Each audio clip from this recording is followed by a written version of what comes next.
Crested serpent eagle belongs to a group known as the snake eagles. Such a specialist prey needs a radical reshape of the eagle.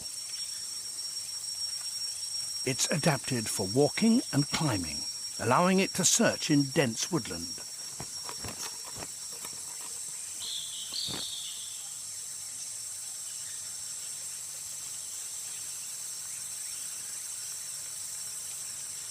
To tackle potentially venomous prey, it pays to take it by surprise. Its small size and relatively short wings allow it to fly amongst dense foliage.